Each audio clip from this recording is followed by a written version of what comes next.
إن الله وملائكته يصلون على النبي يا أيها الذين آمنوا صلوا عليه وسلموا تسليما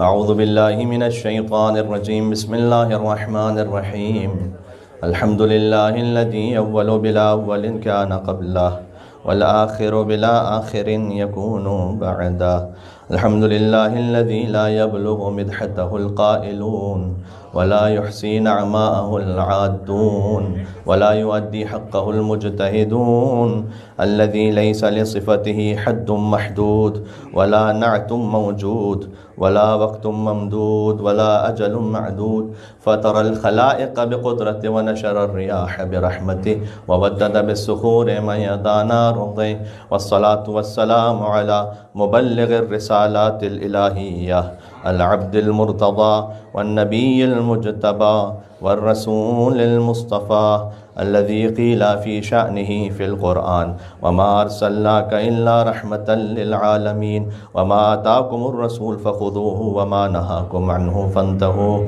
سيدنا ونبينا ومولانا بالقاسم المصطفى محمد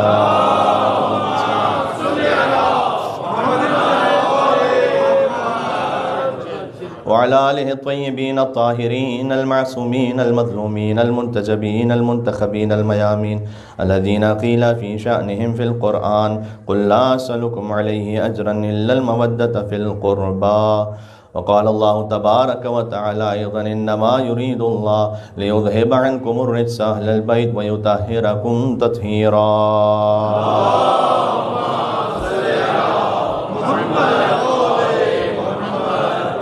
لا سيما مولانا ومولى الكونين جد الحسن والحسين أبي الحسن والحسين علي بن أبي طالب عليه آلاف التحية والثناء وأفضل الصلاة والسلام واللعنة الدائمة على أعدائهم أجمعين بسم الله الرحمن الرحيم اللهم كن لوليك حجة ابن الحسن صلواتك عليه وعلى آبائه في هذه الساعة وفي كل ساعة وليا وحافظا وقائدا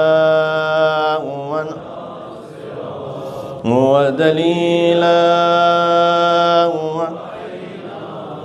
حتى تسكنه أرضك طوعا وتمتعه فيها طويلا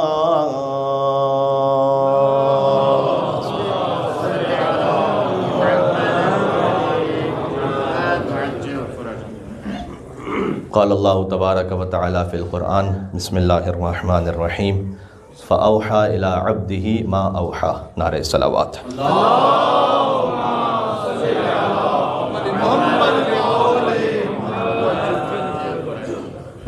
فرش پہ بیٹھ کے عرش سا محسوس ہو رہا ہے روح میں وہ بالغی ہے وہ کیفیت ہے وہ نورانیت ہے وہ معنویت ہے آپ تمام کے مسکراتے ہوئے چہروں کو دیکھ کر صادق آل محمد کا ایک کلام یاد آ رہا ہے کہ مولا نے ارشاد فرمایا کہ من وجد برد حبنا اہل البیت فی قلبہ فلیکثر الدعاء لامہ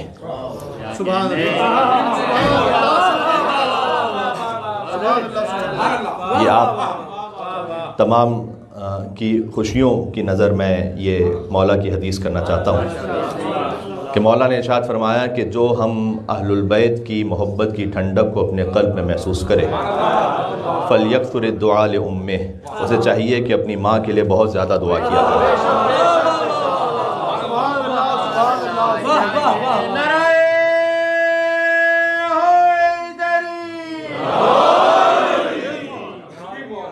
فَإِنَّهَا لَمْ تَخُنْ أَبَاهُ یہ بھی امام علیہ السلام ہی نے ارشاد فرمایا ہے جو عربی سے تھوڑی واقفیت رکھتے ہیں تخن خیانت سے ہے فَإِنَّهَا لَمْ تَخُنْ أَبَاهُ اسے چاہیے کہ وہ اپنی ماں کے لیے بہت زیادہ دعا کرے، اس لیے کہ اس نے اس امانت میں کوئی خیانت نہیں کی ہے۔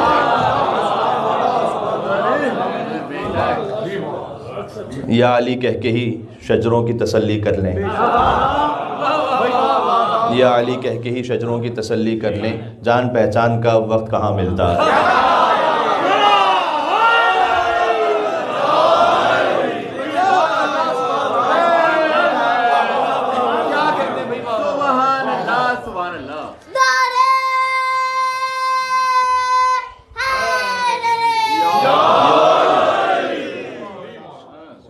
یہ کہاں حدیث موجود ہے؟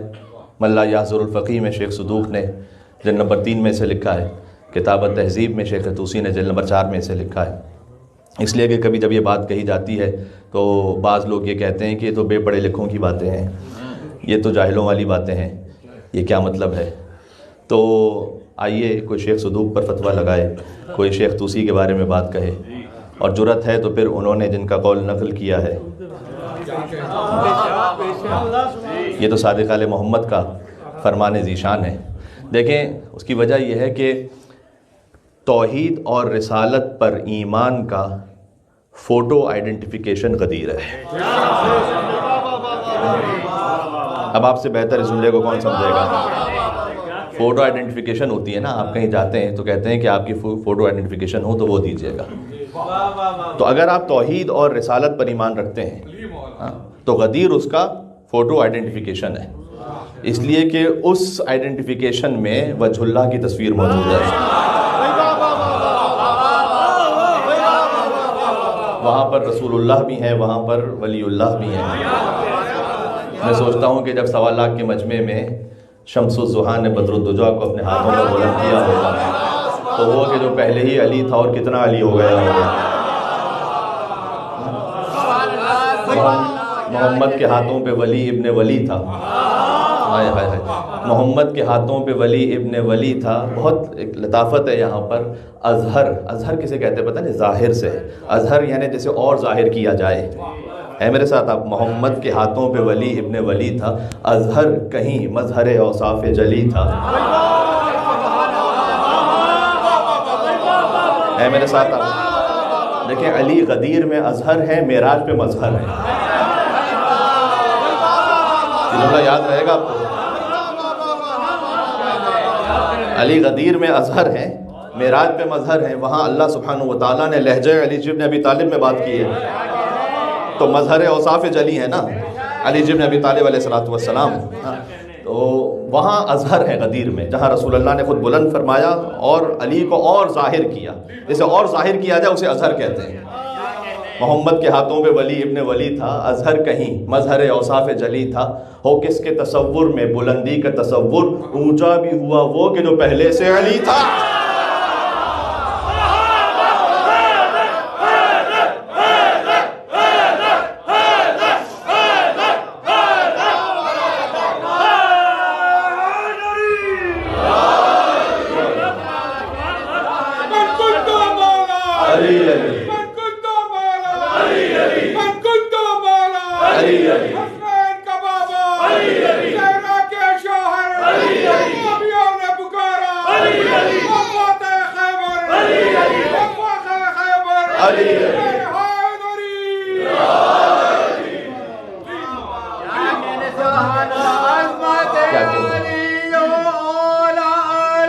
غدیر کا جشن تو ایسا ہی ہے میرے بھائی۔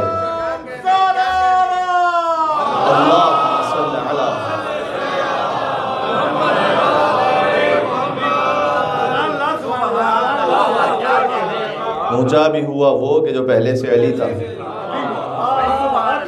علی تو پہلے ہی سے علی تھا، لیکن حجت کو تمام ہونا تھا، لہٰذا اللہ عز و جل نے حضور مکرم کو حکم دیا، اے رسول پہنچا دیجئے۔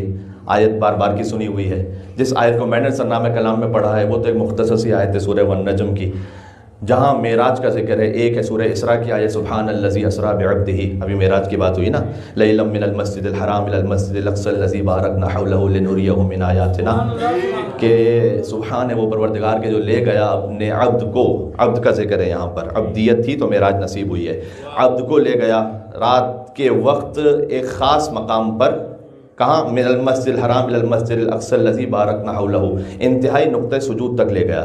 مسجد اقصی سے مراد وہ جو دنیا میں مسجد اقصی ہے وہ بھی قابل احترام ہے، محترم ہے، لیکن یہاں مسجد الاقصی، مسجد سجدہ کرنے کی جگہ، اقصی یعنی انتہائی نقطۂ سجود تک جو عرش پہ پاسبل تھا، جہاں قاب قوسین و ادنیٰ کی منزل ہے سورہ والنجم کے مطابق، 2 کمان اور اس سے کم کا فاصلہ۔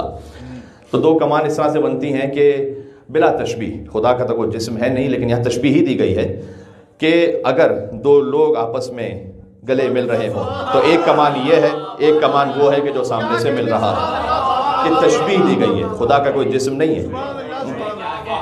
لِنُرِيَهُ مِنْ آیاتنا، تاکہ ہم اپنی نشانیاں دکھائیں اپنے حبیب کو۔ اگر آپ کسی سفر پہ گئے ہوں اور آپ سے کہا جائے کہ سفر کا احوال تو بیان کیجیے، اور آپ ساری بات تو کہتے ہیں لیکن جو اصل بات ہے وہ نہ کہیں، تو پھر پوچھنے والا اس کے ذہن میں سوال تو آئے گا کہ جو اصل بات ہے وہ کیوں نہیں کہی۔ مثال کے طور پر آپ تشریف لے گئے ہیں، مثال دے رہا ہوں، آپ زیارت پہ تشریف لے گئے تو کسی نے کہا کہ بھئی کیا حال احوال تھا وہاں پر، تو آپ کہیں کہ میں یہاں سے ٹیکسی پہ بیٹھا، ایئرپورٹ پہنچا، ایسے بورڈنگ ہوئی، ایسے پلین میں بیٹھا، ویسے پہنچا، وہاں پہ لینڈ کیا اور وہاں زیارت پہ گیا، کچھ ہوا وہاں۔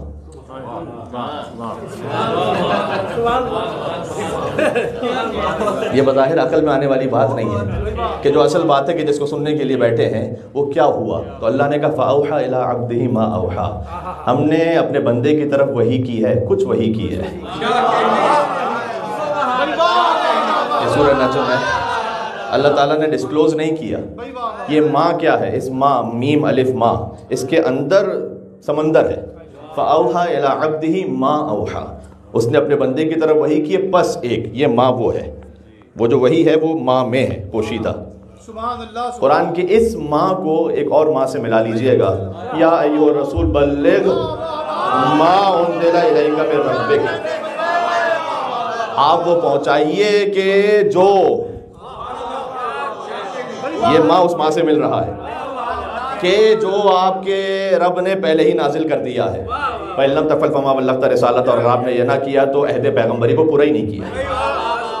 کیا بات ہے، اللہ تعالیٰ اپنے حبیب سے بہت واضح انداز میں کہہ رہا ہے کہ اگر آپ نے یہ نہیں مانا تو کچھ نہیں مانا، آپ نے یہ نہیں پہنچایا تو کچھ نہیں پہنچایا، تاکہ صحابہ کرام یہ سمجھ لیں کہ انہوں نے اگر علی کو نہ مانا تو کچھ نہ مانا۔ دیکھیں دین ہے نا وہ تکمیل پا ہو رہا ہے، الیوم اکملت لکم دینکم، آج کے دین مکمل ہو گیا۔ اب ذرا غور فرمائیے گا، قرآن میں ایک رات ہے کہ جس کا بڑا اہتمام کے ساتھ ذکر ہے، سب کو یاد ہے، میرے ساتھ آیت پڑھیے گا، انا انزلناہ، ہم نے قرآن کو شب قدر میں نازل کیا، جو راتوں میں سب سے محترم رات ہے وہ شب قدر ہے۔ ایک دن ہے کہ جس کا ذکر بہت اہتمام سے، الیوم اکملت لکم دینکم، اب میں کیا کروں، یہ دن اور رات دونوں ہی علی کے گھر میں آ گئے۔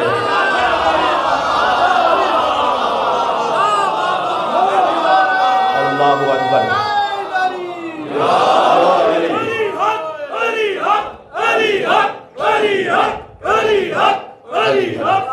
یہ دونوں علی ہی کے حصے میں آ گئے۔ شب قدر کی حقیقت ہے فاطمہ الزہرا سلام اللہ علیہا، عید غدیر کی حقیقت ہے علی بن ابی طالب علیہ السلام، تو جو راتوں میں اہم ترین رات ہے اس کی حقیقت بی بی فاطمہ ہے، جو دنوں میں اہم ترین دن ہے اس کا سر علی بن ابی طالب علیہ السلام ہے۔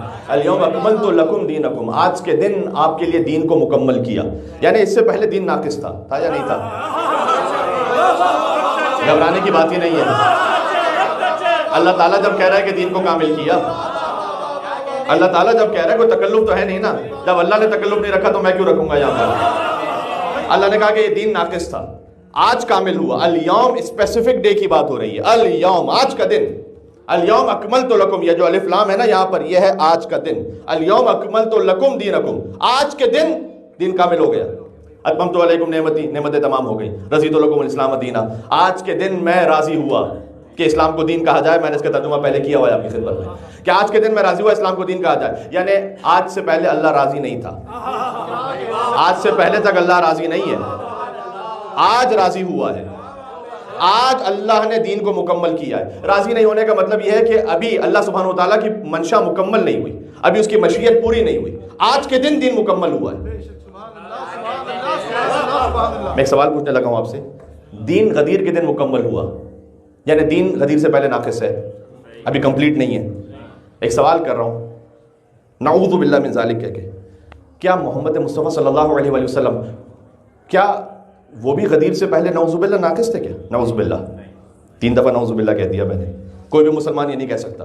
تو دین پہنچانے والا کامل تھا، دین ناقص تھا. ایسے ہی ہے یا نہیں ہے؟ دین پہنچانے والا تو کامل تھا، دین ناقص تھا. غدیر کے دن دین مکمل ہو گیا. تو جب ناقص دین تھا تو پہنچانے والا کامل ہو.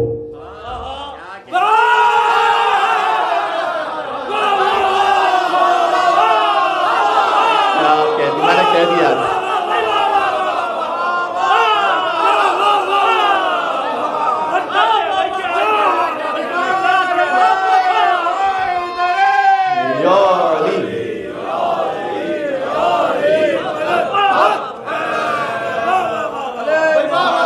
آپ کے چہرے بتلا رہے ہیں کہ آپ بات تک پہنچ چکے ہیں. بھائی قرآنی استدلال ہے نا یہ، کہیں قرآن کے علاوہ تو میں نے بات ہی نہیں کی. غدیر سے پہلے دین ناقص تھا، پہنچانے والا کامل تھا. کنت نبیًا وآدم بین الماء والطین، میں تو اس وقت بھی نبی تھا کہ جب آدم بنے نہیں تھے، پانی اور مٹی کے درمیان تھے. تو مصطفیٰ تو کامل تھے نا. اول ما خلق اللہ نوری، اللہ نے سب سے پہلے میرے نور کو خلق کیا. اول ما خلق اللہ العقل، اللہ نے سب سے پہلے عقل کو خلق کیا. اول ما خلق اللہ القلم، اللہ نے سب سے پہلے قلم کو خلق کیا. اول ما خلق اللہ الروح، اللہ نے سب سے پہلے روح کو خلق کیا. تو سب سے پہلے تو ایک ہی شے خلق ہوئی تھی، دو تو خلق ہو نہیں سکتی. سب سے پہلا تو مصطفیٰ کے نور کو خلق کیا، یا روح کو خلق کیا، یا قلم کو خلق کیا، یا عقل کو خلق کیا. نسبتوں کی بات ہے فقط، ہے تو وہی ایک حقیقت. جب حضور کی ماہیت کو دیکھا فرمایا اول ما خلق اللہ نوری، اللہ نے سب سے پہلے نور مصطفیٰ کو خلق کیا. جب حضور کے علم کو دیکھا فرمایا اول ما خلق اللہ القلم، اللہ نے سب سے پہلے قلم کو خلق کیا. جب حضور کے نور کی کیفیت کو دیکھا تو فرمایا اول ما خلق اللہ العقل، اللہ نے سب سے پہلے عقل کو خلق کیا. اور جب اپنے سے نسبت کو دیکھا اول ما خلق اللہ الروح، اللہ نے سب سے پہلے اپنی روح کو خلق کیا. یہ ہے، میں موضوع سے ہٹا نہیں ہوں، یہ ہے مطلب من کنت مولا کا. جو مجھے جیسے مولا مانتا ہے فہذا علی مولا.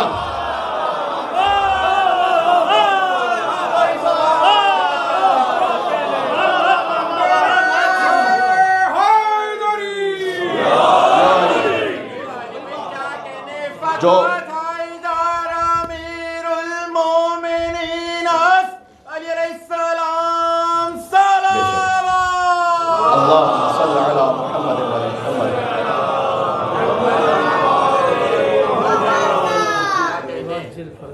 اللہ نے سب سے پہلے میرے نور کو خلق کیا. جو مجھے جیسے مولا مانتا ہے، من کنت مولا. جو حضور کو 40 سال بعد نبی ماننے والا ہے، وہ کسی کافر کو اپنا خلیفہ چن لے تو حیرت کی کیا بات ہے.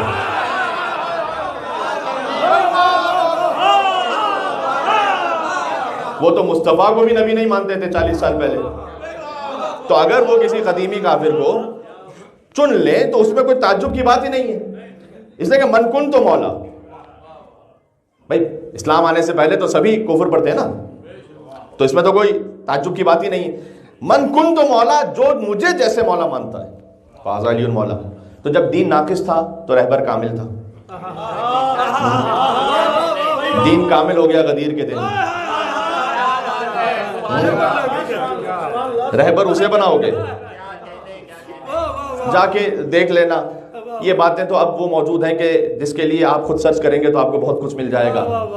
کہ ہم ایسے کو اپنا رہنما تسلیم نہیں کر سکتے کہ جو وقت آخر یہ کہتا ہوا دنیا سے مر جائے کہ کاش میں ایک گوسفند ہوتا جسے پکایا جاتا اور اس کے بعد انسانوں کی غذا بن جاتا اور ان کے جسم سے فضلہ بن کر نکل جاتا.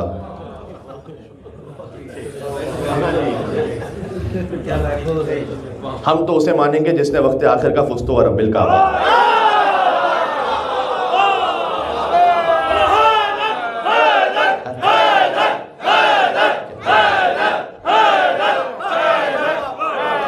یہ علی سے دین لینا جانتے ہو کیوں ضروری ہے؟ اس لیے کہ غیر علی سے دین لینے میں مسئلہ پتہ ہے کیا ہے؟ ایک ترک کہاوت سناؤں آپ کو. ترک کہاوت یہ ہے کہ اگر آپ لومڑی سے دین لیں گے تو ایک دن یقین کر لیں گے کہ مرغیاں چرانا بھی ایک نیکی ہے. یہ غدیر کے جشن کا پیغام ہو گیا ہے پورا.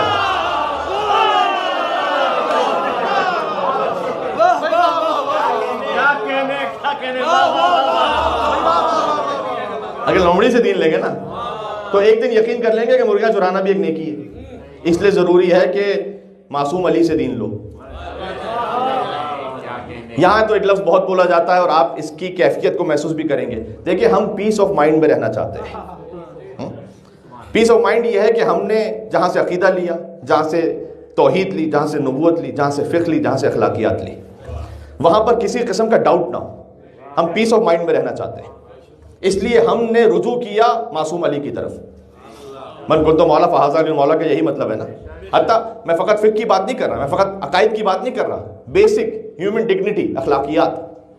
آپ جا کر دیکھیے جہاں غیر علی سے دین لیا گیا تو اخلاقیات کا بھی کیا حشر ہے. میں اس اخلاقیات کی بات نہیں کر رہا کہ جو عام سڑکوں پر ہے, میں اس اخلاقیات کی بات کر رہا ہوں کہ جو مولویوں نے اپنی کتابوں میں لکھی ہوئی ہے کہ وہاں کیا حشر ہے, جو تاریخ کا حصہ ہے.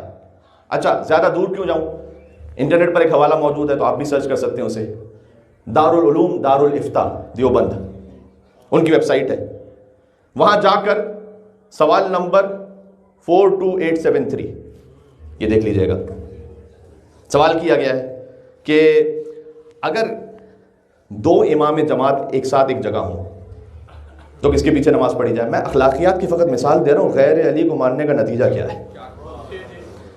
دو امام جماعت ایک ساتھ ہو جائیں تو اب کس کے پیچھے نماز پڑھیں, فوقیت کسے. تو پہلا فقرہ تو لکھا, جو انصاف ہے وہ میں کہوں گا کہ جسے نماز اور وضو کے مسائل معلوم ہو اور جسے قرآن صحیح پڑھنے آتا ہو اس کے پیچھے نماز پڑھیں. اس کے بعد ایک فقرہ ہے, مجھے معاف فرمائیے گا, کوٹ ان کوٹ ہے, اور اگر ان مطلوبہ اوصاف میں دونوں برابر ہوں تو جس کی بیوی خوبصورت ہو اس کے پیچھے نماز پڑھ لی جائے.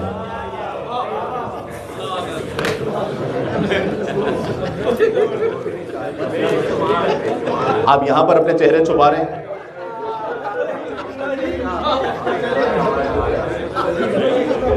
علی کو چھوڑنے کا تو یہی نتیجہ ہے میرے بھائی. ہے جشن میں ہے میرے ساتھ میں. باہر سے معذرت, مجھے بات سمجھانے کے لیے فقرہ کہنا پڑے گا. باہر سے معذرت بھائی, اگر کھڑے ہو کر پیشاب کرنے والے کو امام مانو گے تو یہی فقری نتیجے نکالو گے. یہ ہوگا, یہ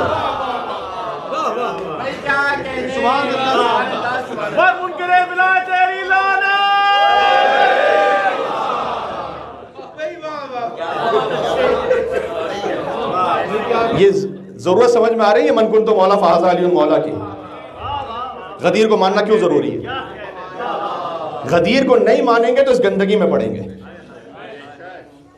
جہاں اخلاقیات کا یہ عالم ہے, جہاں فقہی نتیجوں کا یہ عالم ہے.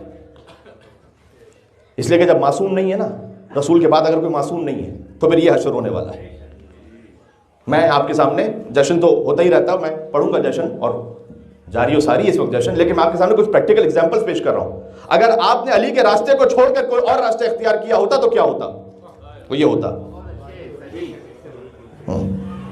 اس کی وجہ بھی وہاں لکھی ہوئی ہے کہ چونکہ اگر کسی زوجہ خوبصورت ہیں تو وہ دوسروں کی عورتوں پر نہیں دیکھتا ہوگا, اس خاطر اس کے پیچھے نماز پڑھ لی جائے. یہ عجیب غریب وجہ لکھی ہوئی ہے. میں دارالعلوم دارالافتاء ویب سائٹ کی بات کر رہا ہوں. حشر دیکھیں آپ, یہ فقہ چاہتے ہیں, یہ اخلاقیات چاہتے ہیں. اس لیے تو ہے فَلْيَكْثُرِ الدُّعَاءُ لِأُمِّهِ, جب اپنے دل میں علی کی محبت کی ٹھنڈک محسوس کرو تو ماں کو بہت زیادہ دعا کیا. اس لیے تو ہے یہ ہے کہ ہاں جہاد کا بھی یہی اشر ہوا. جہاد کا کیا اشر ہوا؟ غیر علی کے بعد جہاد کیا ہے, اس کی تصویر کیا ہے؟ تصویر یہ ہے کہ ریاست طلبی میں اگر کوئی کسی جگہ پر قبضہ کر لے تو وہ جہاد ہے. خطیب اکبر مولانا مرزا اطہر صاحب رحمۃ اللہ علیہ وعلی اللہ مقامہ, کیا وہ کہتے تھے یا نہیں کہ جہاد اس بات کا نام نہیں کہ کوئی لونڈے ایک جگہ کھڑے ہو جائے. یہ لفظ وہ ہے کہ جو لکھنؤ کے اعتبار سے میں کہہ رہا ہوں, ممبر کے مطابق ہے جو انہوں نے کہا تھا, میں ان کی تاثیر میں کہہ رہا ہوں یہ. اور کھڑے ہو کر جہاد ڈکلیئر کر دیں. جہاد وہ ہے کہ جو علی نے کیا, اولاد علی نے کیا. اس جہاد کا نتیجہ جانتے ہو کیا ہے؟ اس تعریف کے مطابق اب قاضی حسین احمد صاحب, انہوں نے بھی افغانستان میں جہاد ڈکلیئر کیا. اچھا, مجھے کسی کے پرسنل معاملے سے کوئی لینا دینا نہیں ہے, لیکن میں آپ کو پریکٹیکل ایگزامپل سنا رہا ہوں. جب علی سے دور ہوں گے تو ہر اسلامی عبادت کا مفہوم کیسے بدل جائے گا. ان کی اپنی دختر امریکہ میں رہتی رہی. اچھا امریکہ کے خلاف جہاد ہو رہا تھا اور امریکہ میں رہنا غلط اور حرام نہیں ہے, لیکن اگر وہ جہاد اتنا ہی ضروری تھا تو فقط غریبوں کے بچے کیوں جائیں گے وہاں پر. یہ ہے معاملہ. بات واضح ہو رہی ہے. وہ کسی نے ایک مولوی صاحب کھانے پہ بیٹھے ہوئے تھے, انہوں نے دعا کی یا اللہ مجھے شہادت کی موت عطا فرما. تو ایک صاحب ساتھ بیٹھے ہوئے تھے, انہوں نے کہا کہ مولوی صاحب تسی جہاد تے جانا نہیں کہ حلوے کے بیچ میں بم کسی نے دبانا نہیں.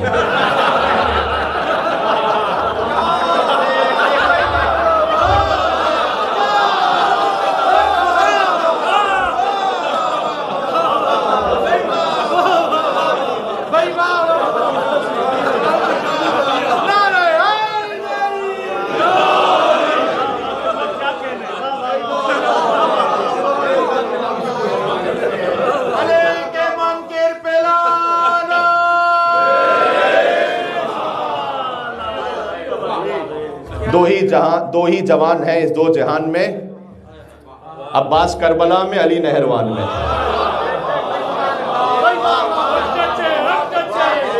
علی نہروان میں تو 63 برس کے ہیں لیکن عباس کی طرح جوان ہیں. کیا بات ہے. میر انیس رحمۃ اللہ علیہ. یہ ہے جہاد. یہ سب نتیجہ کس کا ہے؟ من کن تو مولا کو ماننے کا. من کن تو مولا کو مانو تو نماز کی حقیقت باقی ہے. من کن تو مولا کو مانو تو روزہ جہاد زکات کی حقیقت باقی ہے, ورنہ سب منہ پہ مار دیا جائے گا. اسی خاطر ہے حقیقت ختم ہے, روح نہیں ہے پھر وہاں پر. میں آج کے ماحول سے اور زندگی سے ریلیٹ کرنا چاہ رہا تھا کہ آج کیوں ماننا ضروری ہے. اور اسی خاطر ہے جمعے کے خطبے میں اس پہ تھوڑی سی بات کر چکا ہوں, بات کو تھوڑا سا اور آگے بڑھاؤں گا, زیادہ وقت نہیں ہے اس وقت. کہ اگر آپ اس وقت سوشل میڈیا کو دیکھیں تو غدیر کے واقعے کا انکار شاید ہی کوئی کر رہا ہو. کوئی نہیں کر سکتا انکار, اس لیے کہ اتنی مضبوط سند اس کے لیے. 110 صحابیوں نے روایت کیا ہے. کیا 110 کا عدد ہے میرے بھائی؟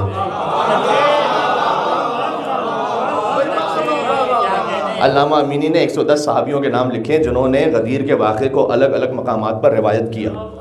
اچھا وہ حدیثیں کہ جو بہت مشہور ہیں نا مسلمانوں میں, ان کے آپ راوی چیک کیجئے, کہیں ایک راوی, دو راوی. مثال کے طور پر الصلاۃ معراج المومن, بچے بچے کو حدیث یاد ہے, نماز مومن کی معراج ہے. راوی دیکھیے کتنے, ایک یا دو راویوں کی حدیث کو آپ نے لے لیا, اور یہ صحیح حدیث ہے, میں اس پہ بحث نہیں کر رہا. الصلاۃ عمود الدین, نماز دین کا ستون ہے, بچے بچے کو یاد ہے. زیادہ سے زیادہ 5 راوی ہیں اس کے, جس کے 110 راوی ہیں. اصحابی کن نجوم, آپ نے تو خود ہی حدیث بیان فرمائی تھی کہ رسول اللہ نے کہا تھا کہ میرے اصحاب ستاروں کی طرح ہیں. تو یہ 110 ستاروں نے جو حدیث لکھی ہے,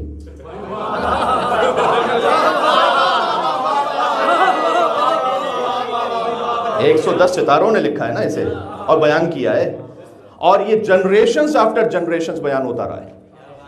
جنریشنز آفٹر جنریشنز تواتر کے ساتھ ہے. یعنی پہلی صدی ہجری علامہ امینی نے تمام نسلوں کے راویوں کو اور تمام ان کتابوں کو لکھا کہ جہاں نسلاً بعد نسل یہ حدیث آتی رہی. پہلی صدی ہجری, دوسری صدی ہجری, تیسری صدی ہجری, چوتھی صدی ہجری, پانچویں صدی ہجری. غدیر کی سند کا کوئی انکار نہیں کر سکتا.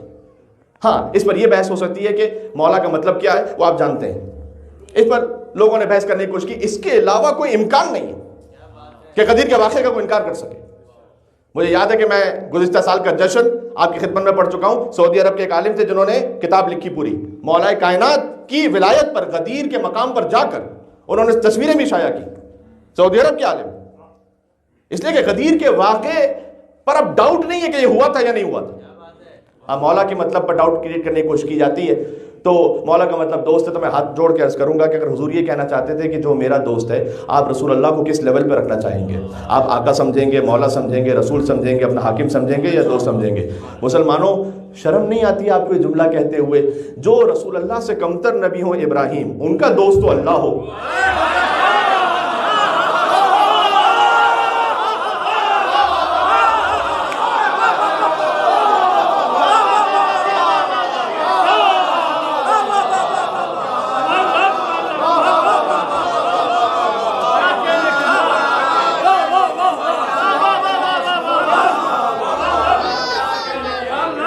ایک نجف رسا نعرہ لگائیے گا یہاں پر، آپ کی آواز پہنچے انشاءاللہ نجف اشرف مولا کائنات کے حرم میں۔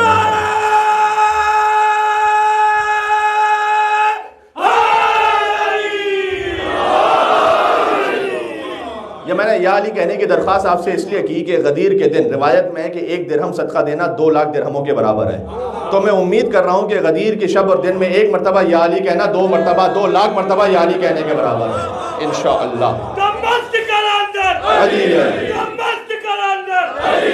زہرا کا شوہر، حسنین کا بابا، جبریل کا ٹیچر، آدم کا مولا، قرآن کا رائٹر، قرآن کا رائٹر، مست کلندر، مست کلندر، سے مولا علی کا نعرہ غدیر پر، صرف مولا علی نعرہ حیدری لگائیے گا، صرف مولا علی۔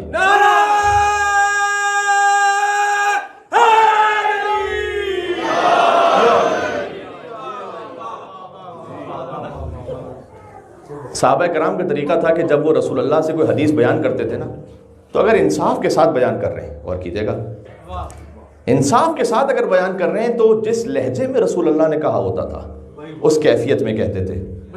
اگر رسول اللہ نے ایک شے مسکرا کر کہیے تو مسکرا کے کہہ دیتے تھے، اگر غضب کے عالم میں کہیے تو غضب کے عالم میں کہہ دیتے تھے، تاکہ وہ جو لہجہ ہے اس کی امانت بھی باقی رہے۔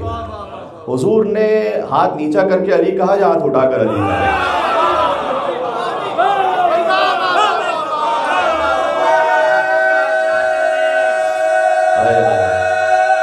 ایک دفعہ غدیر کی خاطر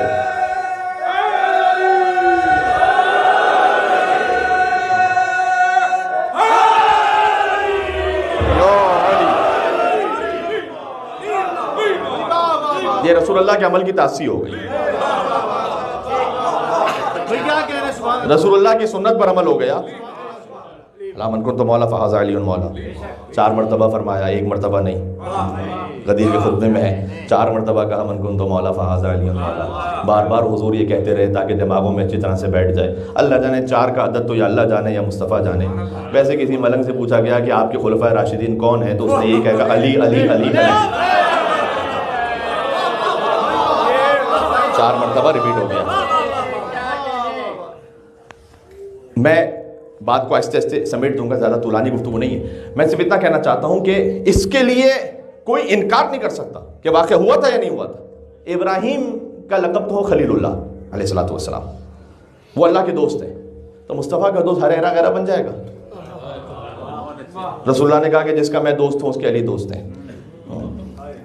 مولا کی بات ہے، حاکم کی بات ہے، اپنے اپنے نصیب کی بات ہے کہ کون اسے درک کرے اور کون اسے پہچانے اور اپنے وجود کا اور اپنی زندگی کا حصہ بنا لے۔ اگر آج اسے نہ مانا تو قیامت میں قرآن کی آیت سنا دیتا ہوں، سورہ فرقان میں ہے کہ یوم یعض الظالم علی یدیہ، سورہ فرقان کی آیت ہے، قیامت میں ظالم اپنے ہاتھوں کو چباتے ہوئے کہے گا۔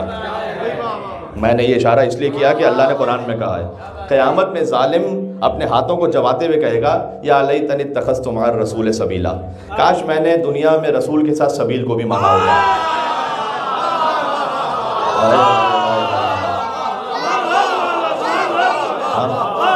کاش میں نے رسول کے ساتھ سبیل کو اخذ کیا ہوتا۔ یا ویلتا، اور ہائے افسوس، یا لیتنی لم اتخذ فلانا خلیلا، کاش میں نے فلاں کو اپنا دوست نہ بنایا ہوتا۔ قرآن ہے، کاش میں نے فلاں کو اپنا دوست نہ بنایا ہوتا۔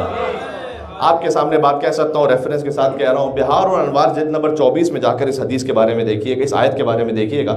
امام نے فرمایا کہ اس کا جو واضح اور بارز مصداق ہے نا، یقول الاول للثانی،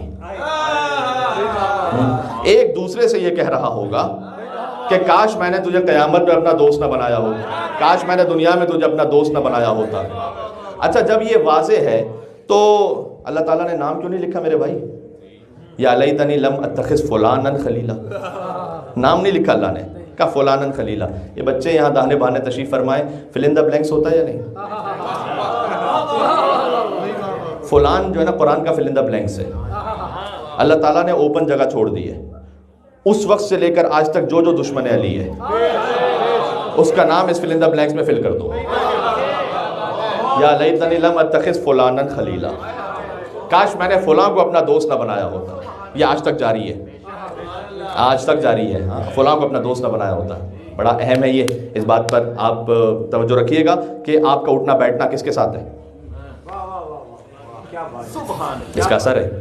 قیامت میں کہہ رہے ہوں گے، سورہ بقرہ کی بھی آیت ہے کہ بعض دوست ایک دوسرے کے دشمن ہوں گے قیامت میں، اور کہیں گے کہ میں تیرے ساتھ کیوں تھا دنیا میں، الا المتقین، سوائے متقی اسے اپنی دوستی پر کوئی ریگریٹ نہیں ہوگا. ہاں، کیونکہ متقی کی دوستی تقوی کی بنیاد پر ہے.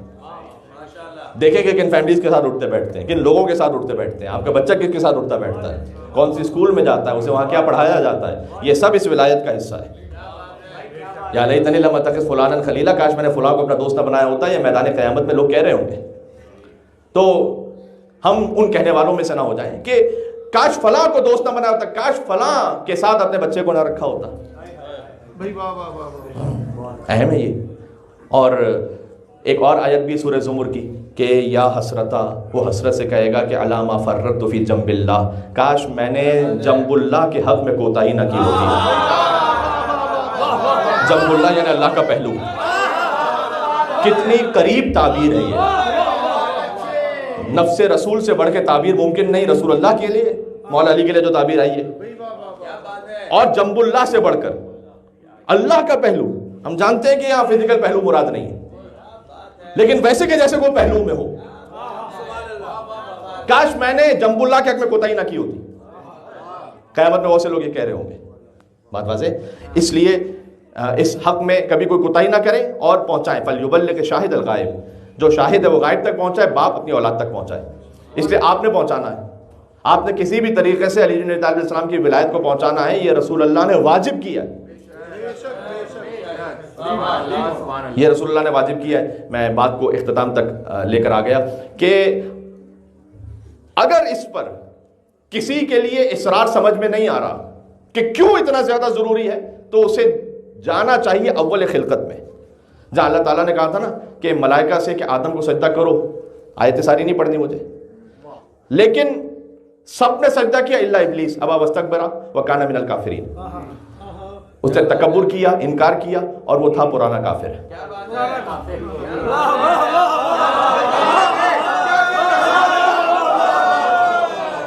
قرآن کا ترجمہ کر رہا ہوں، لے آئیے قرآن. کانا، کانا عربی زبان میں کہتے ہیں پاسٹ ٹینس ہے. یہ ماضی میں کسی حالت کو بیان کرنے کے لیے کانا کہتے ہیں. عربی والا کانا ہے، اردو والا نہیں. اگرچہ کہ اردو والے بھی کانے ہو گئے تھے بہت سے لوگ غدیر میں.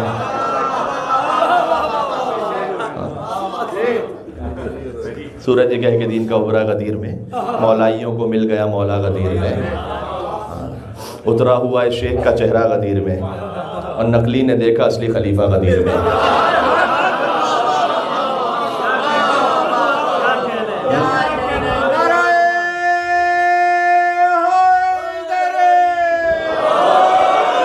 جیسے میں کہہ رہا ہوں ویسے سننا. کفر و نفاق و شرک پریشان ہو گئے.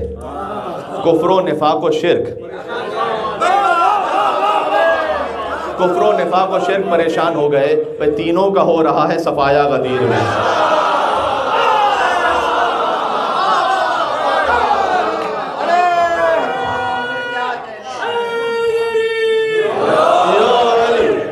تینوں کا ہو رہا ہے صفایا. کس کس کے خواب تھے کہ جو مٹی میں مل گئے.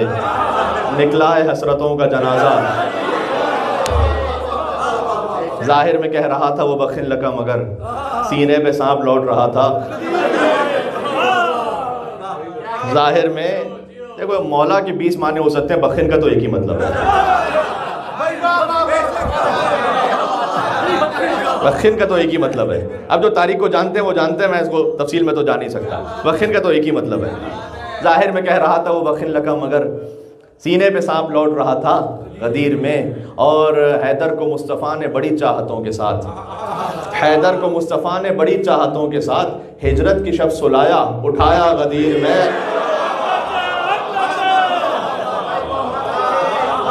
سلایا بھی رسول اللہ نے، اٹھایا بھی رسول اللہ نے.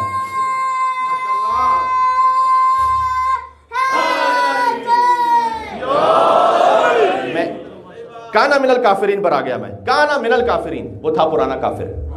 کانا ہے پاسٹ ٹینس. اب یہاں پر مفسرین کے درمیان ایک بحث ہوئی ہے کہ یہ کیسے ہو سکتا ہے کہ ہم ابلیس کو پرانا کافر کہیں. 6000 سال تک تو عبادت کرتا رہا ہے, تو پہلے تو عبادت گزار تھا, وہ کافر کیسے ہو گیا؟ سارا من الکافرین ہوتا تو بات سمجھ میں آتی. سارا ہے صاد الف را, یہ نام نہیں ہے سارا. سارا سارا عربی زبان میں ایک اور لفظ ہے. کہتے ہیں ایک حالت سے دوسری حالت میں تبدیل ہو جانا. وہ کافر ہو گیا, یہ ہوتا آدم کو سجدہ نہ کر کے. اچھا بات سمجھ میں آ رہی ہے. اس لیے بعض لوگوں نے کہا کہ یہاں پر کانا بے معنی سارا ہے. ہوتا ہے کبھی کلام عرب میں ہے اس طرح سے کہ کانا بے معنی سارا استعمال ہو رہا ہوتا ہے, یعنی ماضی کی حالت کو نہیں بیان کیا جا رہا ہوتا بلکہ کنورژن کو بیان کیا جا رہا ہوتا ہے. لیکن نہیں, یہاں پر یہی ترجمہ ہے, کانا من الکافرین وہ تھا پرانا کافر. کیوں؟ اس لیے کہ ملائکہ کی صفوں میں ظاہر میں بیٹھا ہوا ہے. کاش میری بات پہنچ سکے, میں غدیر سے بات کو ریلیٹ کر کے بات ختم کرنے لگا ہوں. ملائکہ کی صفوں میں ظاہر میں بیٹھا ہے. جہاں آدم کی خلافت کا اعلان ہوا کفر ظاہر ہو گیا.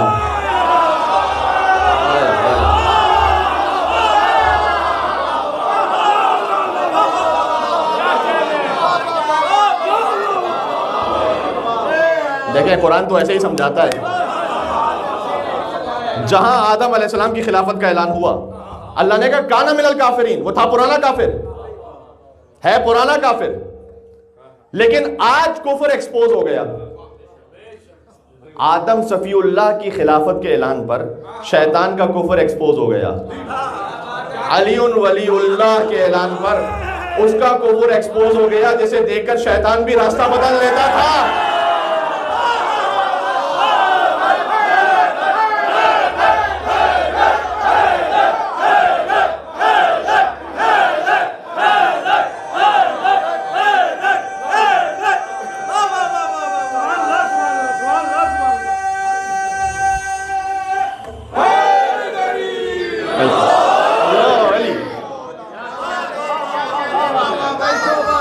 پہلے فقرے سے آخری فقرے کو ریلیٹ کر رہا ہوں گفتگو میں. میں نے پہلا فقرہ یہ کہا تھا آپ کی خدمت میں کہ دین کامل ہوا, یعنی اس سے پہلے دین ناقص ہے, ابھی کامل نہیں ہے.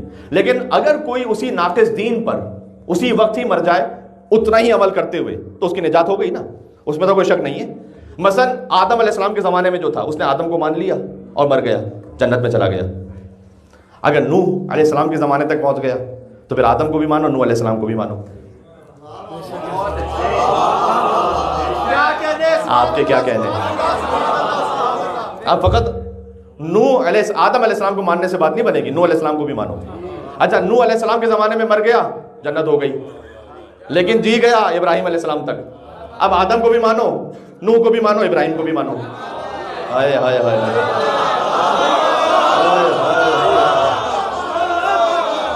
علی ولی اللہ سے اتنی دشمنی تھی تو غدیر سے پہلے مر گئے ہوتے.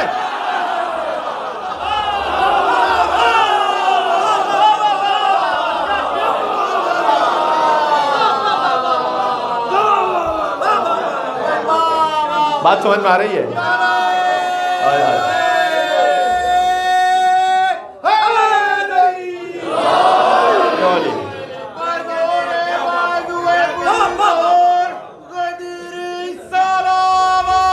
اللہم صل علی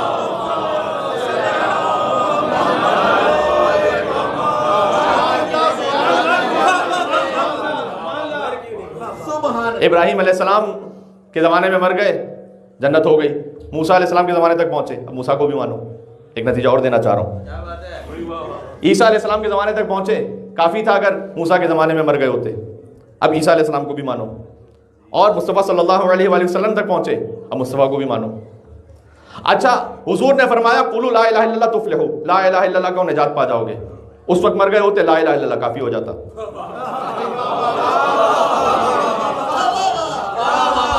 ہے تو یہی, لا الہ الا اللہ کہہ دیا ہوتا کافی ہو جاتا. حضور نے کہا نہیں, اب نماز بھی پڑھو. نماز کا آ گیا نا معاملہ, اب نماز بھی پڑھیے, جنت تب ملے گی. اس وقت مر جاتا کوئی تو نماز پڑھ کے کافی تھا. لیکن اب حضور نے کہا ہجرت بھی کرو. ہجرت کر لی, ہجرت کے بعد کہا جہاد بھی کرو. جہاد کا معاملہ تو آپ کو پتہ ہی ہے.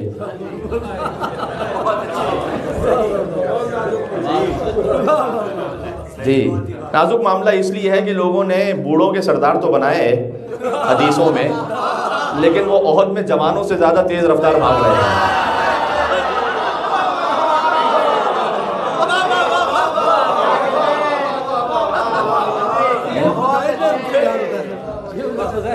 اس لیے اگر ہجرت کے وقت مر جاتے تو ہجرت کافی تھی، اب جہاد بھی کرو۔ دیکھو دو چیزیں ایسی ہیں نا جس کو چیلنج کوئی نہیں کر سکتا، ایک علم، ایک جہاد، یاد رکھنا۔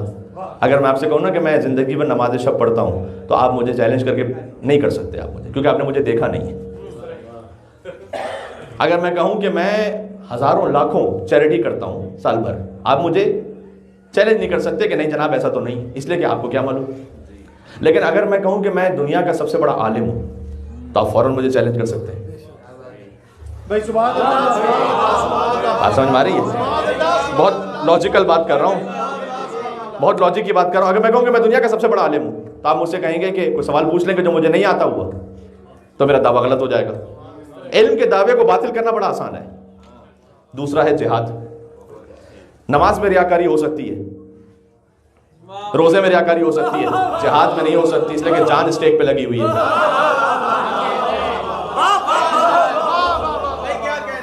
اس لیے علم اور جہاد کا دعویٰ سوائے علی کا اور کسی نے کیا نہیں۔ مسجد کے نمازی تو بہت مل گئے، میدان کا مجاہد سوائے علی کے کوئی نہ ملا۔ غدیر کی کیا شان ہے کہ وہ علی کے جس نے 2 انگلیوں پر خیبر کو اٹھایا تھا، اسی علی کو غدیر میں مصطفیٰ نے اپنے ہاتھوں پر اٹھا لیا تھا۔ اور علم کا دعویٰ بھی انا مدینۃ العلم وعلی بابھا، یہ علی کے علاوہ کوئی ہے نہیں باب مدینۃ العلم۔ تو میں کہنا چاہ رہا ہوں کہ اگر روزے کا حکم آیا، جہاد کے بعد کا روزہ بھی رکھو، اب روزہ بھی رکھیے جنت کے لیے، اس کے بعد حکم آیا کہ حج بھی کرو، اب حج بھی کیجئے جنت کے لیے، پھر حکم آیا کہ اسے مولا بھی مانو، اب اسے مولا بھی مانو۔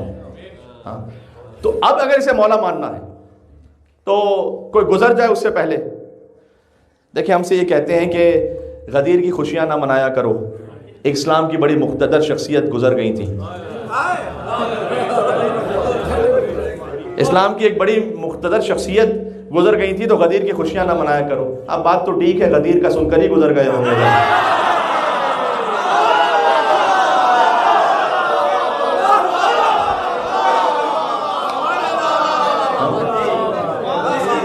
تو اگر فرض کیجئے کہ کسی کو تکلیف تھی تو وہ پہلے ہی چلا جاتا دنیا سے۔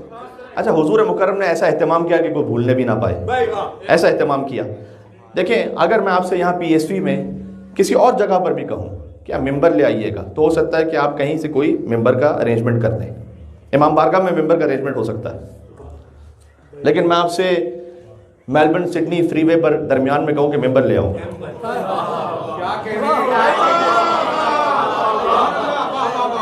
یہ مثال پہنچ گئی۔ میلبرن سڈنی فری وے کے دوران میں روک کے کہوں ذرا ممبر لے آؤ، رسول اللہ نے تو یہی کیا تھا۔ ہاں رسول اللہ وہ ہیں کہ جو کائنات کا سب سے بڑا عقل مند انسان ہے،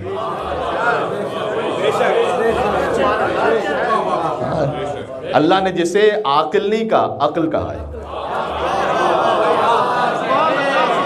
وجود مصطفیٰ عین عقل ہے، جو کائنات کا سب سے بڑا عقل مند انسان ہے، وہ راستے میں کہہ رہے ہیں ممبر لے آؤ۔ یا رسول اللہ ممبر کہاں سے لے کر آئے؟ یہاں پر ممبر تو نہیں ہے، کہا ممبر نہیں تو ممبر بناؤ۔ یا رسول اللہ ممبر بھی نہیں بنا سکتے، یہاں کیسے ممبر بنائے؟ اگر میں آپ سے کہوں کہ وہاں ممبر بنائیے تو آپ کہیں گے کہ مولانا یہاں تو کوئی ہمارے پاس ریسورسز ہی نہیں، ممبر بنائے کہاں سے؟ رسول اللہ نے کہا ممبر بناؤ، کہ رسول اللہ بنا نہیں سکتے، کہ اچھا یہ جو پالان شتر ہے نا اسے اتارو اور اس کے لکڑوں کو ایک کے اوپر ایک رکھو، ممبر بن جائے گا۔ ممبر بنایا رسول اللہ نے اور اس پر خطبہ ارشاد فرمایا۔ جو ممبر بنانے کے قابل نہ ہو وہ صاحب ممبر کیسے بنا رہا ہے؟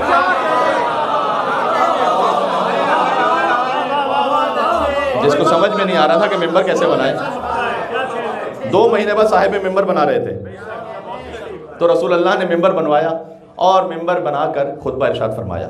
طویل خطبہ ہے، میں نے آپ سے عرض کیا کہ اس اچھا خاصا وقت لگتا ہے اس کو پڑھنے میں، لیکن اس کو آپ ضرور پڑھیں، اس کو اپنے مطالعے میں رکھیں.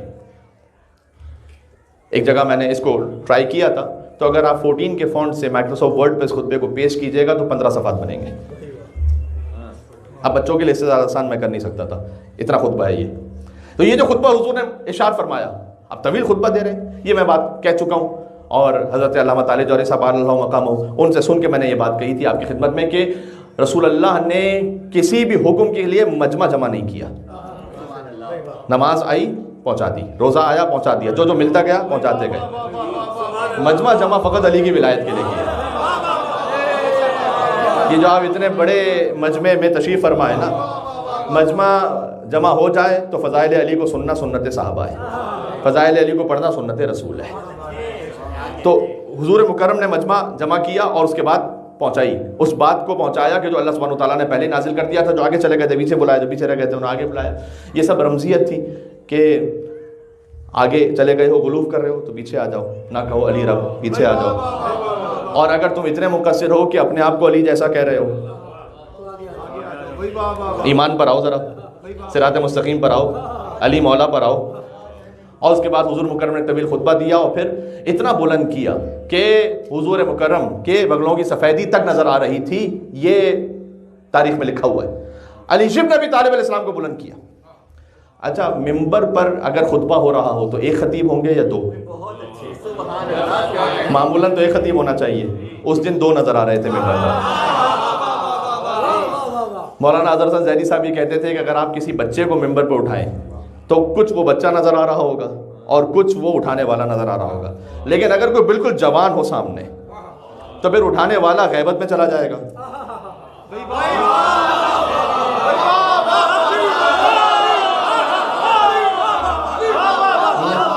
اٹھانے والا غیبت میں چلا جائے گا. حضور نے اپنے عمل سے سمجھا دیا کہ جب میں نظر نہ آؤں فہذا علی مولا.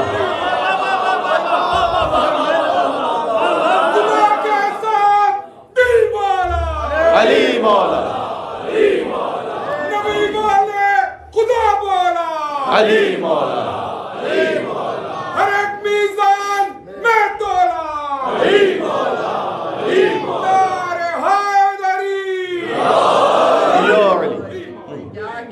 تو وہ نظر آئے گا کہ جو سامنے جوان ہے. سبحان اللہ. یوں امت پہ ہے حق رسول کا. میں پہلا مصرع میر انیس رحمۃ اللہ علیہ کا ایک بند ہے, اس سے ایک لفظ میں درمیان سے اس وقت فراموش کر رہا ہوں, لیکن آگے انہوں نے فرمایا جس طرح حق ہوتا ہے بیٹوں پہ باپ کا, سمجھے نہ مصطفیٰ سے علی کو کوئی جدا, روشن ہے یہ دلیل نہیں فرق مطلقہ. اس طرح مصطفیٰ و علی کا ظہور ہے, دو آنکھیں جس طرح سے ہیں ایک نور ہے. ایک یک جان دو قالب ہوئے غدیر کے ممبر پر, رسول اور نفس رسول. اس وقت حضور مکرم نے خطبہ دیا اور اس کے بعد جب خطبہ ختم ہو گیا تو حضور نے کہا کہ ممبر ختم کر دو, جاؤ پالان شتر لے کے جاؤ. اور وہ ممبر ختم کروا دیا. اور ممبر ختم کروا کے حضور نے بظاہر اس بات کو سمجھایا کہ دیکھو مدینہ کے ممبر پر کوئی بھی غاصب بیٹھ جائے, مولائیت کے ممبر پر یا میں بیٹھوں گا یا علی بیٹھے گا, فقط میں یا علی اور کوئی نہیں. اسی خاطر ہے, بات تمام ہو گئی ہے. اسی خاطر ہے کہ جب علی ابن ابی طالب علیہ السلام وہ ظاہری خلافت پر بھی پہنچے تھے تو علی اس مقام پر بیٹھے تھے جہاں رسول اللہ بیٹھا کرتے تھے. وہاں آئے تھے کہ جہاں رسول بیٹھا کرتے تھے. حضور کے بعد جو لوگ آئے, دیکھیں سقیفہ سے ایک شخص نے آ کر خبر دی تھی مولا علی کو, اور یہ امتحان آج تک جاری ہے, ذرا غور کیجیے گا. مولا علی کو اگر کسی نے خبر دی تھی کہ وہ کسی کو بنا دیا گیا خلیفہ, تو اس وقت امیر المومنین نے سورہ عنکبوت کی آیت پڑھی تھی, احسب الناس ان یترکوا ان یقولوا آمنا وهم لا یفتنون.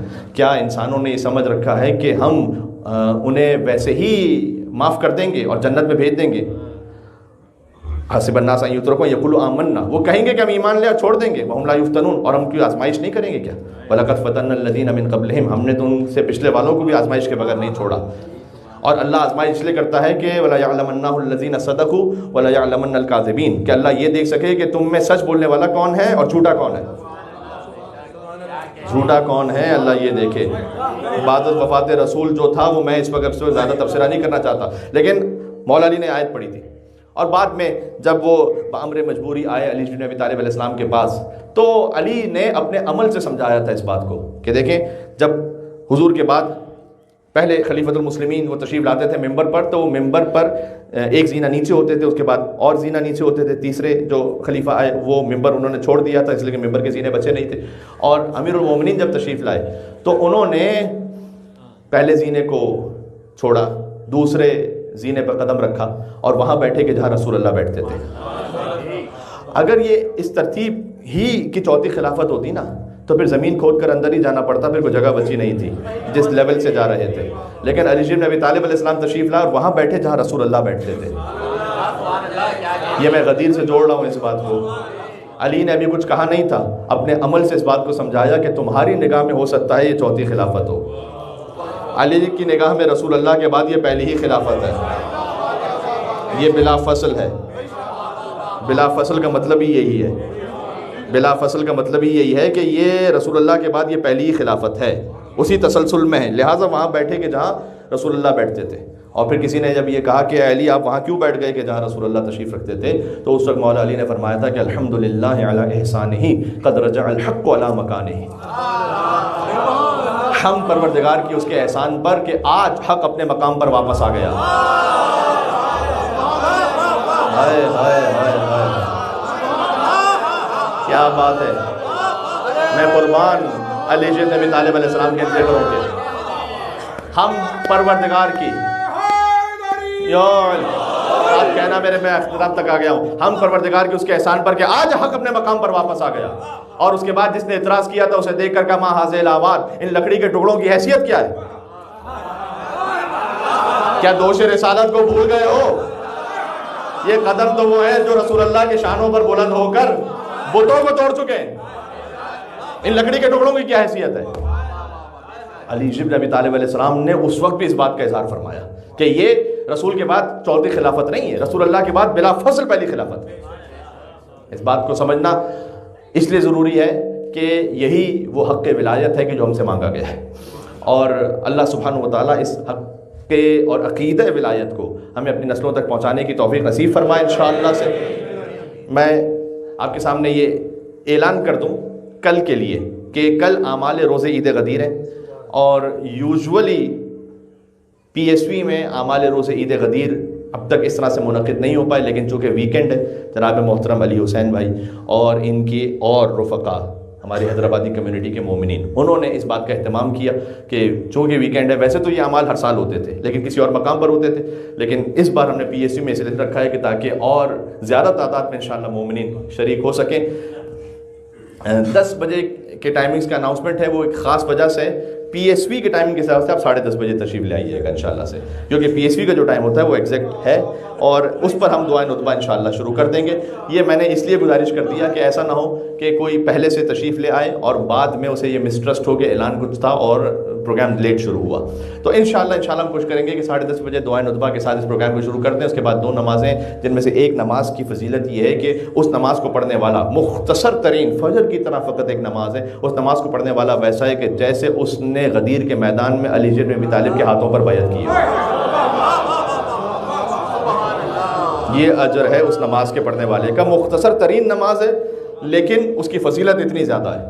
اور دوسری نماز وہ ہے کہ جس میں 1 لاکھ حج اور 1 لاکھ عمرے کا ثواب ہے، وہ بھی نماز بڑی اہم ہے۔ یہ ساری نمازیں ظہر سے پہلے ہمیں انجام دینی، اس لیے کہ زوال سے پہلے کے اعمال ہیں۔ کچھ مختصر دعائیں بھی ہیں، صیغہ اخوت بھی ہے کہ جب غدیری بھائی بن جائیں 2 مومن آپس میں، کیا بات ہے۔ اور بعض علماء کی تعبیر کے مطابق جب امام کا ظہور ہوگا تو غدیری بھائیوں کو اصلی بھائیوں کا اسٹیٹس دیا جائے گا، اور ان غدیری بھائیوں میں یعنی اتنی خوبصورت ہے یہ بات کہ اگر ہم سے کاش ساری زندگی کے لیے سمجھ سکیں کہ میں اللہ کی حمد پر، رسول اللہ کی رسالت پر اور علی بن ابی طالب کی ولایت پر تم سے صیغہ اخوت پڑھتا ہوں۔ صیغہ اخوت پڑھا جاتا ہے، اور میں ہاتھ ملاتا ہوں اللہ کی توحید پر، رسول اللہ کی رسالت پر اور علی بن ابی طالب کی ولایت پر تم سے۔ اور باقاعدہ صیغے میں یہ ہے کہ پھر سامنے والا پلٹ کر یہ کہے کہ قبل تو، آپ تو کسی اور قبل تو کو سن کے خاموش ہو گئے، گھبرا گئے کہ کل اعمال میں آنا ہی نہیں ہے۔ یہ صیغہ اخوت والا قبیلتو ہے. تو جب آپ نے اور اس قبیلتوں کے ساتھ یہ کہ میں نے اس صیغہ اخوت کو یعنی جو تم سے اخوت مجھے حاصل ہو رہی ہے اسے میں نے قبول کیا اور میں نے اپنے سارے حق تم سے معاف کر دیے سوائے حق کے دعا, حق کے شفاعت اور حق کے زیارت. یہ صیغہ اخوت میں ہے. یعنی یہ کہ اس صیغہ اخوت میں ہم ایک دوسرے سے یہ کہہ رہے ہوتے ہیں کہ اگر تم جنت میں مجھ سے پہلے چلے گئے, یہ غدیر کے دن کے اعمال میں, تو اس وقت تک جنت میں داخل نہ ہونا جب تک تم مجھے ساتھ لے کر نہ جاؤ. کیا بات ہے یہ غدیر کا صیغہ اخوت سمجھ میں آ رہا ہے آپ کو کہ اگر تم جنت میں مجھ سے پہلے گئے تو اس وقت تک جنت میں نہ جانا جب تک کہ مجھے ساتھ لے کر نہ جاؤ. اور وہ کہتے ہیں قبل تو میں نے قبول کیا اس بات کو اور میں نے تمام حقوق اخوت معاف کر دیے, اس لیے کہ اخوت میں پھر صلہ رحمی ہے اور بھی حق ہے. کب وہ میں نے معاف کر دیے سوائے 3 حق کے, دعا, شفاعت اور زیارت. یعنی یہ کہ مجھے دعا میں یاد رکھنا یہ حق تم پر ہے, میری شفاعت کرنا یہ بھی حق تم پر ہے, اور یعنی یہ میرا حق ہے جو فرض ہے تم پر. اور تیسرا یہ ہے کہ جب زیارت پر جاؤ, اس کے 2 ترجمے ہیں. ایک تو یہ ہے کہ مجھ سے ملاقات کرتے رہنا, ایک زیارت کا یہ مطلب ہے. دوسرا ترجمہ اس کا یہ بھی ہے کہ جب تم زیارت پہ جاؤ تو اس وقت نائب الزیارہ بن کر میری طرف سے بھی زیارت کرنا. یہ 3 حق ہیں, اس کے علاوہ میں نے حق معاف کر دیے. علی کی ولایت کہاں سے کہاں پہنچا دیتی ہے, خدا کی قسم کس مقام پہ پہنچا دیتی ہے. یہ ہے صیغہ اخوت غدیر کے دن. تو یہ باقاعدہ جیسے ہاتھ ملاتے ہوئے صیغہ اخوت پڑھا جاتا ہے, تو اس وقت جتنے مومنین ہوں گے ہم کوشش کریں گے کہ ایک ساتھ مل کر اسے پڑھ لیں. یہ سب کچھ ہے قبل الظہر, اس کے بعد ظہرین جماعت کے ساتھ, اور پھر ایک مختصر سا جشن جس میں ہمارے 2 حیدرآبادی مومنین پہلے قصیدے پیش کریں گے, اور زیادہ طولانی نہیں, جشن بھی مختصر ہی ہوگا, اس لیے کہ ایک بات گفتگو تو یہاں پر ہو چکی ہے.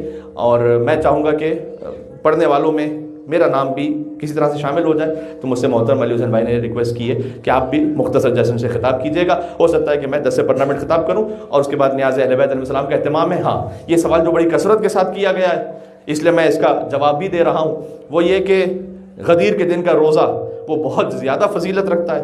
ساری زندگی دنیا کی جو ہے اس کی عمر کے برابر ہے ایک دن روزہ رکھنا. یعنی اگر اللہ تعالیٰ کسی کو اتنی زندگی عطا کرے کہ حضرت آدم علیہ السلام سے, بلکہ ان سے پہلے دنیا خلق ہو چکی ہے, اس وقت سے لے کر قیامت تک زندہ رہے اور روزانہ روزہ رکھے, وہ ثواب ایک طرف, غدیر کے دن کا ایک دن کا روزہ ایک طرف. تو اب اگر مولانا صاحب ہم نے روزہ رکھا ہے تو اگر قضا کی نیت سے آپ نے رکھا, اگر آپ کے ٹریولنگ کی وجہ سے قضا ہے, فرض کیجئے کوئی روزے اور آپ نے قضا رکھا ہے, تو پھر تو آپ نے وہ روزہ مکمل کرنا ہے. لیکن اگر آپ نے مستحب کی نیت سے وہ روزہ رکھا ہے تو آپ تشریف لے آئیے, انشاءاللہ روزے کا بھی ثواب ملے گا. اور میں نے دیکھا ہے ہمارے محترم بھائی کو کہ جس طرح سے وہ درخواست کرتے ہیں کہ آپ نیاز میں شریک ہو جائیں, یعنی بڑے دل سے. تو اگر کوئی مومن اس طرح سے آپ سے ریکویسٹ کر رہے ہیں تو آپ اس روزے کے ثواب کو بھی حاصل کر لیں, اور بعد میں اگر وہ روزہ درمیان میں آپ کھول بھی لیتے ہیں تو اس مومن کی دعوت کو قبول کرنے کا ثواب بھی مل جائے گا. ہم خرمہ ہم ثواب انشاءاللہ حاصل ہو جائیں گے. تو یہ کل کے اعمال کے لیے ہے. اچھا, جشن سے مناسبت بہت زیادہ نہیں رکھتا اگلا فقرہ, لیکن میں کیا کروں کہ چند دنوں بعد پھر وہ مجلس بھی ہے, اس لیے میں ابھی سے اناؤنسمنٹ کر رہا ہوں. وہ ہے مجلس عزا کا.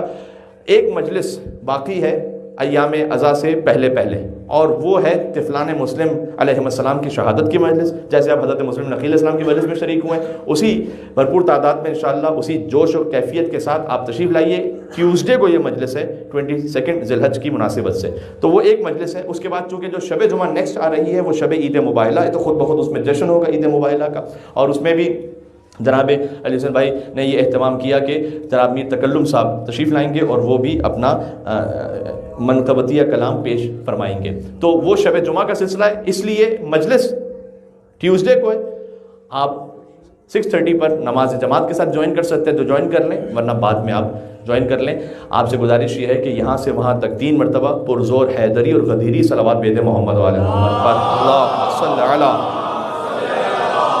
محمد و آل محمد, اللہم صلی علی محمد, اللہم صلی علی محمد و آل محمد وعجل فرجہم. ایک پرجوش نعرہ بھی اختتام پر لگا دیں. مولا کی خوشنودی کی خاطر، رسول اللہ کی خوشنودی کی خاطر.